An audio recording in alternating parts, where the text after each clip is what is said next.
Ẹ kú dédé àkókò yìí gbogbo olólùfẹ́ ìkànnì Jígí Alára 24 tó kalẹ̀ sí ìlú Ìbàdàn ní ìpínlẹ̀ Ọ̀yọ́, ilé tí a ti ń sọ̀rọ̀ bí àkọlé ìtàn tó jẹ́ wípé pẹ̀lú ìmísí Odùduwà ni gbogbo ọ̀rọ̀ tí ó ń jáde ní ẹnu àwa. Ẹ̀yin olùgbọ́ wa, a dúpẹ́ fún bí ẹ ṣe ń bá wa lọ. Ojú tẹ̀sí fi ń wò wá kò ní fọ́, etí tẹ̀sí fi ń gbọ́ wa kò ní dì. Ajíbádé Emmanuel Olúwatómọ̀ ní orúkọ ti èmi. Ìròyìn tí mo sì mú wá lónìí ni ẹgbẹ́ kan lọ sí ilé ẹjọ́, ó fẹ́ kí Tinubu má ṣe díje nínú ìdìbò ààrẹ ọdún 2027. Ẹgbẹ́ kan ní Nàìjíríà ti lọ sí ilé ẹjọ́ láti bẹ̀rẹ̀ pé kí ààrẹ Bọ́lá Ahmed Tinubu má ṣe kópa nínú ìdìbò ààrẹ tí a máa ṣe ní ọdún 2027.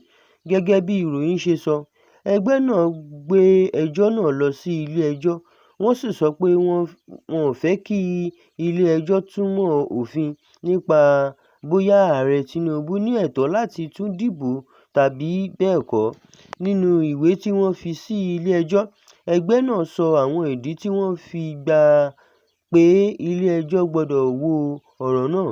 Wọ́n ní ó yẹ kí ilé ẹjọ́ ṣe ìtumọ̀ àwọn apá kan nínú òfin orílẹ̀-èdè.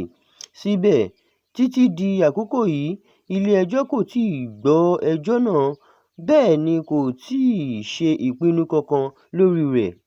Àwọn amòfin sọ pé ní orílẹ̀-èdè tí òfin ń ṣiṣẹ́, ẹnikẹ́ni ní ẹ̀tọ́ láti lọ sí ilé ẹjọ́ bí ó bá ní ìbéèrè nípa bí òfin ṣe yẹ kí a túmọ̀.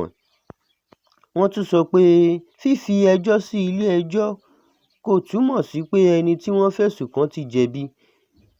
Ilé ẹjọ́ ni yóò gbọ́ ẹ̀rí láti ọ̀dọ̀ àwọn gbogbo tó ní ṣe pẹ̀lú ọ̀rọ̀ náà kí wọ́n tó ṣe ìdájọ́. Lẹ́yìn tí ìròyìn náà jáde, ọ̀pọ̀ ènìyàn ti bẹ̀rẹ̀ sí ń sọ èrò wọn. Àwọn kan ní ilé ẹjọ́ gbọ́dọ̀ jẹ́ kí òfin ṣiṣẹ́ láìsí ìfẹ́ tàbí ìkórìíra.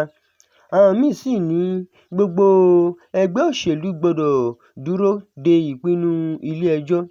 Ní ọwọ́ kejì, àwọn alátìlẹyìn ààrẹ Bọ́lá Ahmed Tinubu sọ pé wọ́n ní ìgbọ́kànlé pé kò sí ohun tó máa dí ààrẹ náà lọ́wọ́ láti ṣe ohun tí òfin bá jẹ́ kó ṣe. Àwọn amòfin tún rọ àwọn ará ìlú pé kí wọ́n má ṣe tan ìròyìn tí kò tíì jẹ́ òótọ́ káàkiri àti pé kí wọ́n dúró de ohun tí ilé ẹjọ́ yóò sọ.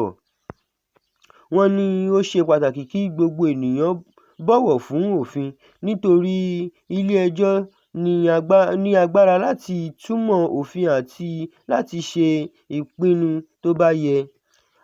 Àwọn olùṣàkóso ọ̀rọ̀ òṣèlú sì sọ pé bí ìdìbò ọdún 2027 ṣe ń súnmọ́lé, ó ṣe kí irú àwọn ẹjọ́ bẹ́ẹ̀ máa pọ̀ sí i. Wọ́n ní èyí jẹ́ apá kan nínú ìlànà ìṣèlú àti ìṣàkóso tó wà lábẹ́ òfin. Ní ìparí, ọ̀ràn náà sì wà níwájú ilé ẹjọ́, kò sì tíì sí ìdájọ́ kankan. Ọ̀pọ̀ aráàlú ń retí pé ilé ẹjọ́ yóò gbọ́ gbogbo ẹ̀rí kó sì ṣe ìpinnu tó bá òfin mu. Báyìí ni a rí mọ́ fún ìròyìn títí òní. Ẹ ṣé, ó dàbọ̀.